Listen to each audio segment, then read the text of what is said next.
Hi everyone, I'm Tanvin Nasir, and this is Leadership Biz Cafe, a podcast that explores some of the challenges and opportunities leaders face in today's increasingly complex, fast-paced, and interconnected global market.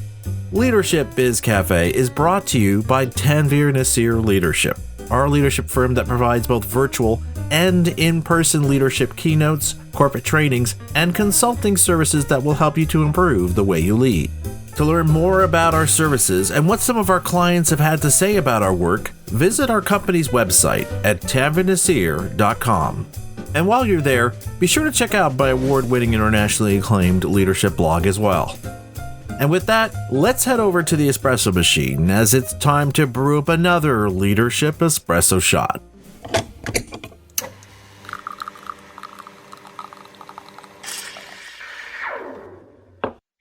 Among the many responsibilities that comes with leadership, one that naturally captures most of our attention and interest is how to improve our ability to help our employees successfully achieve the goals we set out for them. Of course, with the growing number of distractions we now face on a daily basis, not to mention how often we need to suddenly pivot and change course in response to realities outside our organization, it's not surprising to hear how many employees end up working on tasks that are no longer critical to an organization's strategic goals. And from that perspective, it's not surprising to see so many employees now looking to work elsewhere where their contributions create value and meaning. With this in mind, I'd like to share the following 3 strategies that will help you cross the finish line in achieving those goals you've mapped out for your employees to attain.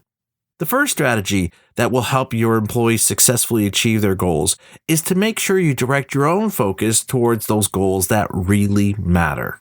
In much of my work with leaders in the United States, Europe, and Canada, one issue that repeatedly comes up is the struggle with busyness, of feeling like the work they're doing is more about getting things off their plate, as opposed to focusing on mission-critical tasks that will ensure the organization moves forward in achieving its shared vision.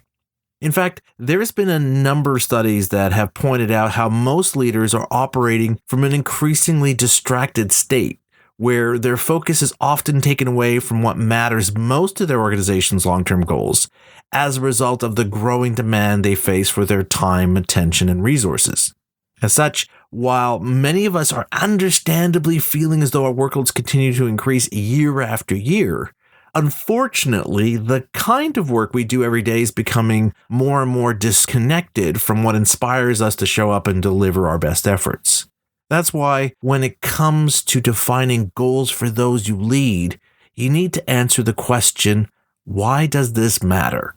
Why should your employees dedicate their talents, creativity, and efforts to making this goal a reality? And where will it lead your organization once you've achieved it? Answering these questions right from the start will not only help you to articulate why it's important and why others should care, but it will also help your employees to understand what's expected of them and how they can feel successful by doing more than simply clearing tasks off their to-do list. The second strategy that will help your employees to achieve their goals is to shift your perception of progress as things move forward. A few years ago, I was invited to be the guest expert on a Montreal call-in radio show to talk about how people can be more successful at achieving their goals. During the show, we had one caller who told us how he'd been using his retirement to take up running. In our discussion of setting goals, he mentioned how he had set the goal for himself to run 250 kilometers over the course of 12 months. When December arrived, he realized that he was about 35 kilometers short from achieving that goal, and so, despite the cold weather and snow, he mapped out time and dates that would allow him to complete the remaining 35 kilometers of his running goal. While the radio show host and I were understandably impressed with this elderly man's ability to take on running such long distances, what was particularly noteworthy about his story was how he went about achieving his year-long goal. As I pointed out to the show's host, the reason why this caller had been successful in reaching his target was because when he was evaluating his progress in December, his focus was on how much further he had left to go instead of how far he had run so far. Focusing on what he had left to do gave him that motivational push he needed in order to get back out there and finish his goal, instead of just being satisfied that he got close enough to his target. Similarly, in terms of keeping your employees motivated and engaged in the process of achieving your organization's goals for the year, it's important that you help your employees to shift their focus over time in terms of how they evaluate their progress. In my Leadership Espresso Shot 21 episode, I shared research findings that revealed how the key to a successful goal completion stems from how we shift our perception of progress as things move forward. Specifically, that while at the start, it makes sense for us to focus on how much we've completed to date in terms of reaching our goal, when we're about halfway there, we need to shift our focus to how much we have left to go if we are to sustain that drive to keep pressing ahead. In other words, achieving our goals requires a shift from how far we've gone to how far we have left to go. By understanding the evolving nature of keeping people motivated over the span of a collective effort, we can help our employees to sustain their motivation in the weeks and months ahead. And finally, the third strategy that will help your employees achieve their goals is to make sure you treat failures as part of the process to achieving your goals.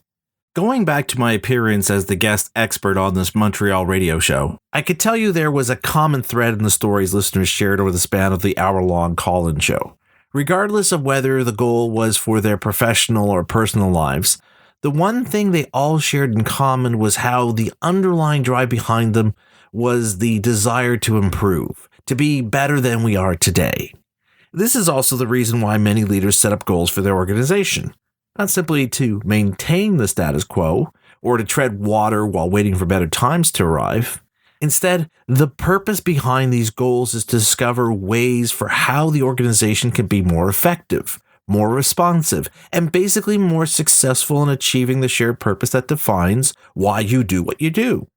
Of course, in that pursuit to find a better way to do things, there is an understandable anticipation that through the process of achieving this goal we've set out for our organization, we will become more resilient, more competitive than we were before.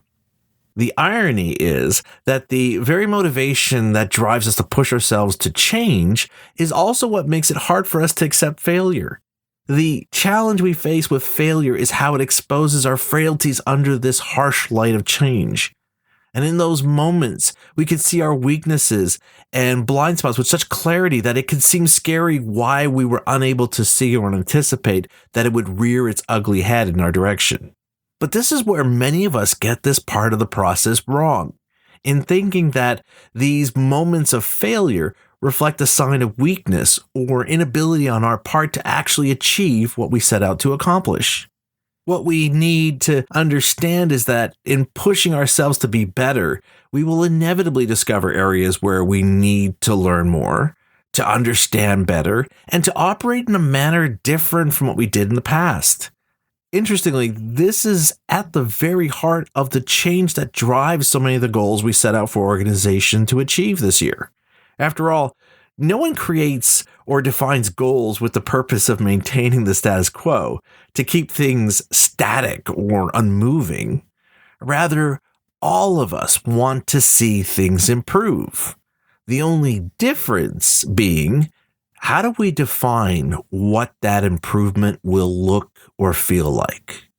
And for us to improve, we need to be open to learning about our current limitations, to better understand what those around us and those we serve require from us to be successful, and what we should be doing that better reflects both our current and future reality.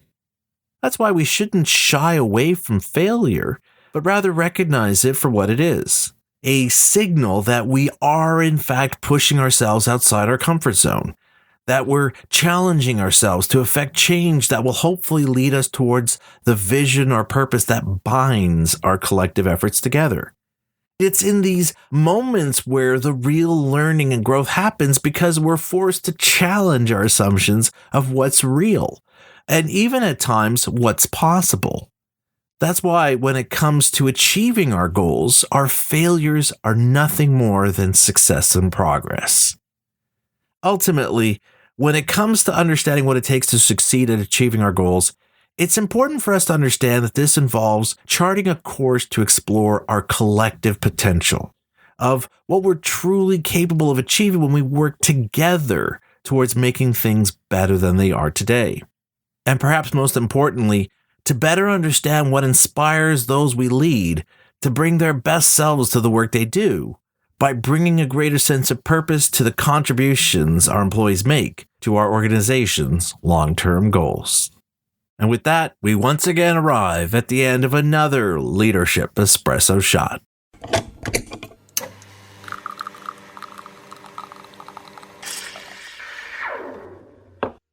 Whether you're in the process of setting goals for yourself and your team, or well into the process of taking action on achieving those goals, the 3 strategies I just shared will definitely help ensure you get a successful outcome from your efforts. I'm hoping you also picked up on the fact that what underlies these 3 strategies is understanding that while you need to be consistent in communicating why this goal is important and why it matters, you also need to evolve your messaging and focus as things progress to ensure that early momentum we all have when we begin a new initiative doesn't wane as time passes. Taking the time to understand what you need to communicate and when will go a long way to ensuring you have plenty to celebrate and be happy about when the end of the year arrives and you see how much progress has been made. Now, if you've been enjoying the insights I share on my podcast and you'd be interested in having me discuss them in greater detail with your team and organization, either through a leadership workshop or in a keynote at an upcoming virtual or in-person event, I'd like to invite you to fill out the contact form on our website at tanvinasir.com so we can start that discussion. You can also check out the speaking page and workshop page on our company's website to learn more about my speaking services and the kinds of topics I cover. In the meantime, I'd like to encourage you to share this episode with your colleagues and friends. The easiest way to do this is simply share a link to our podcast page at tanvinasir.com/LBC. where you can find links to subscribe to my podcast on all the major platforms, links to the show notes for each episode, as well as an online media player to play this and past episodes. And if you could, I'd appreciate it if you could take a moment here to rate and review my leadership podcast on your preferred podcast platform to help support our podcast and encourage others to check us out. And on a side note, this is actually episode number 99 of our podcast. And I can't wait for you to hear what we have in store to celebrate the 100th episode of Leadership Biz Cafe. So be sure to keep an eye out for that special milestone episode of this podcast. And with that, I'm Tanvin Nasir, and you've been listening to Leadership Biz Cafe.